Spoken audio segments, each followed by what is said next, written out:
Donald Trump की बातचीत हुई है यूरोपीय कमीशन की सदर से। इसमें डोनाल्ड ट्रंप ने खुद ट्वीट करके इसके बारे में जो बताया वो मैं आपके सामने रखता हूँ। डोनाल्ड ट्रंप को वैसे भी आदत है धमकी लगाने की, तो वो हर एक को धमकी लगा देते हैं। वो कहते हैं जी हमने कई मौजूआत पे बातचीत की और हम इस बात पे मुत्तहिद हैं कि ईरान के पास कभी भी जौहरी हथियार नहीं होने चाहिए। वो अपने लोगों को मारते हैं तो ऐसे लोग बम पर काबू नहीं रख सकते, वो लाखों इंसान की जान ले सकता है। मैं सब्र के साथ इस इंतजार में हूं कि यूरोपीय यूनियन तारीखी तजारती मुआहदे के लिए अपने हिस्से को पूरा करे, जिस पर हमने मुख्तलिफ मुलाकातों के अंदर इत्तफाक किया था, जो अब तक का सबसे बड़ा तजारती मुआहदा है। ये भी उन्होंने तजारती मुआहदे की भी बात की, क्योंकि देखिए वो ये बता रहे हैं कि हमारी इकॉनमी तबाह हो गई है।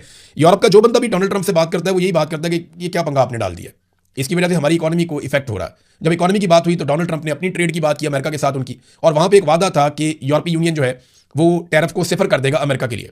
तो उन्होंने कहा जी कि उसके लिए मैंने टाइम दे दिया कि हमारे मुल्क की 250वीं सालगिरह तक का वक्त मैंने डेडलाइन दे दी है यूरोपीय यूनियन को कि वो अपने टैरिफ को हमारे लिए सिफर कर दे। बसूरत दीगर बदकिस्मती से उनके टैरिफ में फौरी तौर पर बहुत ज्यादा सतह पर इजाफा कर दिया जाएगा। इधर फिर धमकी लगा दी डोनाल्ड ट्रंप ने। ट्रंप की जुबान में मुझे ऐसा लगता है कि जब तक डोनाल्ड ट्रंप 2-4-5 धमकियां ना लगाएं सुबह से शाम तक, डोनाल्ड ट्रंप को शायद सुकून नहीं मिलता।